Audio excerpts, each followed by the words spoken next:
Cascade Hoops Talk, Billy D. Hey, I got Bert Capel here, Evangel, Valor. Yeah, Thank Valor. you.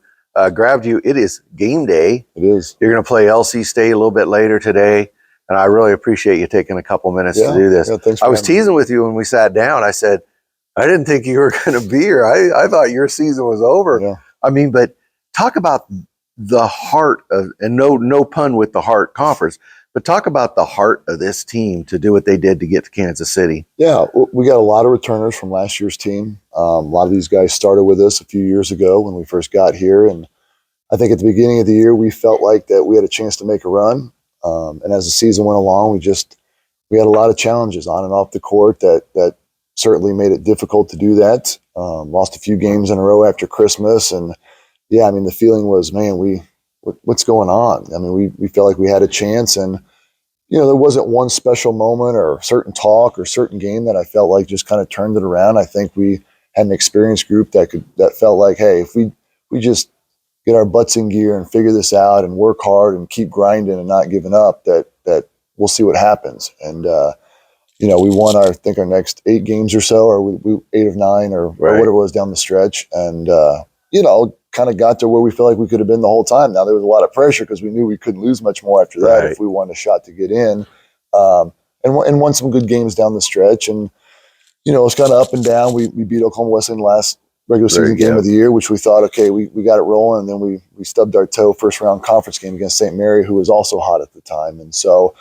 I remember in the locker room after the game, it was like that feeling of I think we thought we were just going to keep playing, and then after we lost that game, it was like, boy, this actually could be our last game. Like, we don't know if we're getting in the tournament. Because then you're playing that waiting game, right? Exactly. Yeah. And then everybody's sitting there doing calculations and go, we beat these guys, they beat those guys, right? Me and Isaac, the SID at Evangel, we were up late trying to figure it out. And had they the committee would have taken our bracket earlier, we wouldn't have to wait so long. We had us in for sure. But no, we knew it was going to be close. There were some good teams in there, and but that was just a situation we put ourselves in. We tried to have some kind of practice and workouts. It was kind of weird for a little bit because we didn't know if we were going to be in or not. Kind of hard to get the guys to get their heart into it, right? Because there's some of the guys, especially seniors, they're wondering, hey, if I played my last basketball game, right? Yeah. That had to be really difficult. Yeah, it was a difficult time. Part of it was, we didn't do anything super organized. We just tried to have a little fun with it and mess around and see what happens. But, it probably helped us in the long run.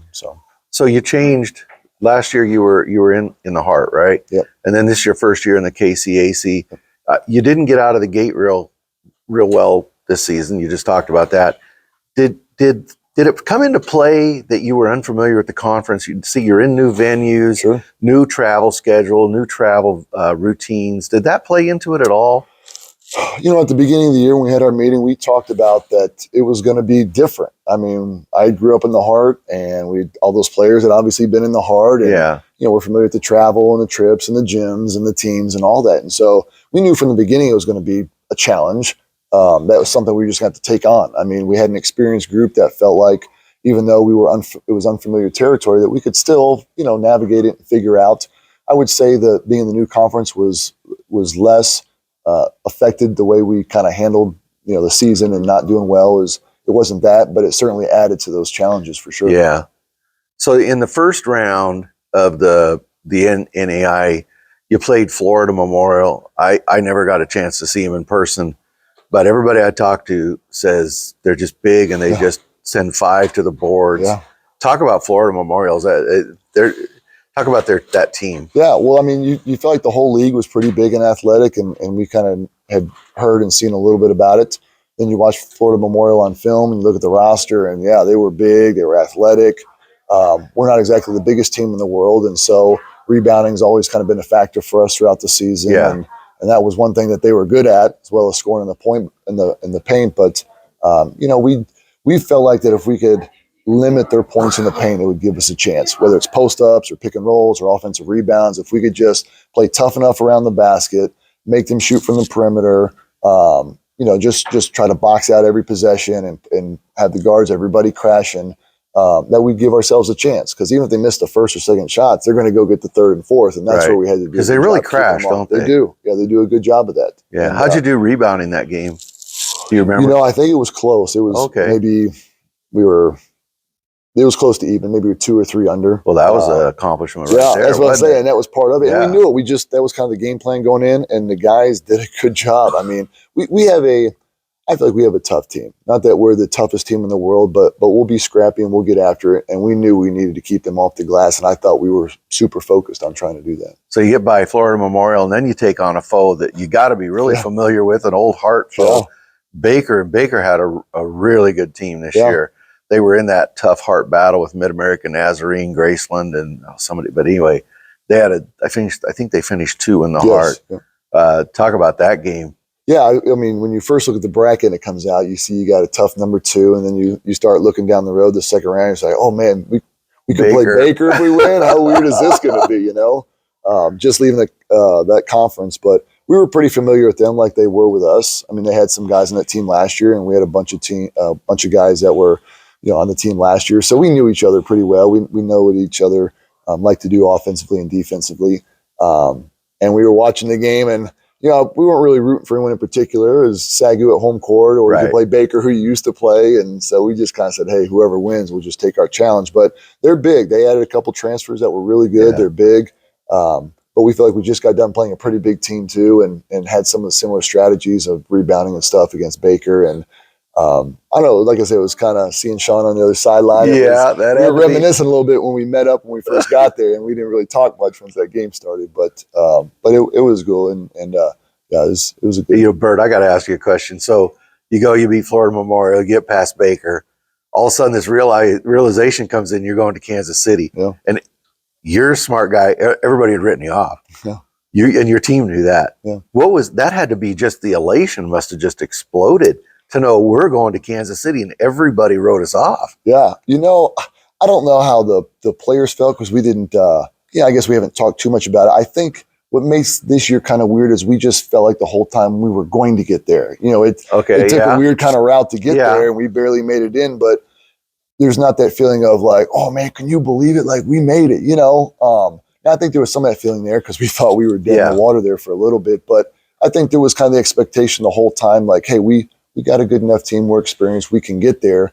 We didn't handle our business good enough throughout the year, but we've done a good job now. So, it's funny you say that, but Well, I don't mean so much define what you believe, because you always believe in yourself. Sure. But everybody looking outside, all the naysayers. So here's something funny too. I hadn't shared very much. So my wife, she's super competitive, obviously, and there was a stretch where I was coming home and I'm like, man, I don't know.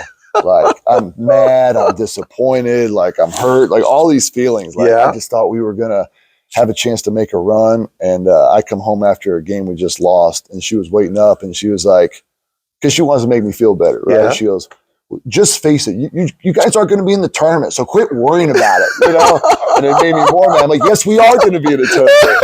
And she goes, the sooner you realize you're not, then you quit being so upset after all these games. And, she was just sick of hearing about it. She was just trying to make me feel better because she knew it was just driving me nuts. And she felt like that if I didn't think we were going anymore, I wouldn't be so upset after these losses. But and then now when we got there, I told her, as soon as first thing on the phone, I told you we were going to the tournament. There you go. And, that must have been a great phone call. Yeah, it was. It was. Yeah, that had been one of your favorite phone calls to get old. So you and I were just talking. You're like 2.5 hours up the road. You guys have a great basketball tradition. Do you expect to get a lot of fans here? I mean, I hope so. We actually had a pretty good turnout in Dallas. I was kind of surprised. Wow, that's good. Parents went, some administration went, some students showed up, and so I mean, I thought that was kind of cool. Just watching them support us, and now being 2.5 hours away. That there's some people I know is coming. I hope so too. I mean, we're right there. I feel like that.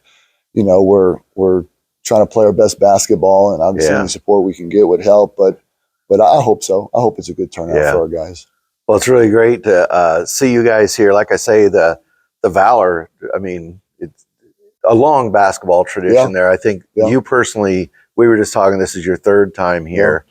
Yeah. And I think one of the biggest things, especially as a coach, because I played at Evangel. I don't know if you know that. And so we had some good years at Evangel, ended up winning a national tournament. So it was a fun experience. And I just want the guys to have that same feeling that I had as a player, Because it's not, I feel like that I've been there and done that as a player, and yeah, I'm excited, whatever. But I love seeing them having fun. And Exactly. now, because even 20 years later, after having done playing, I mean, we're still in a group text with that team, and that just talks and still hangs out. And so, I want this team to do the same thing. 20 years from now, they're talking about their time in Kansas City and the run that we had, and those are things that you can't get back and things you'll remember forever. So, hopefully it continues, because it just makes the story and the. And you have a lot of seniors. It's really cool that they were able to get here and not have to finish the season sitting there wondering, right? Sure.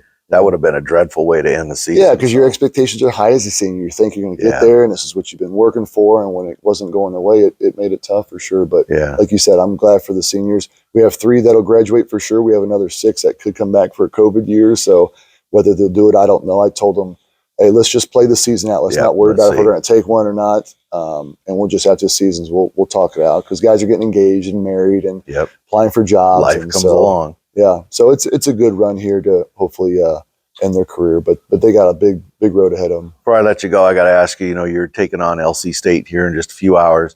Austin Johnson, one of the best coaches in the country, bringing a pretty good team here that was undervalued all season a little bit.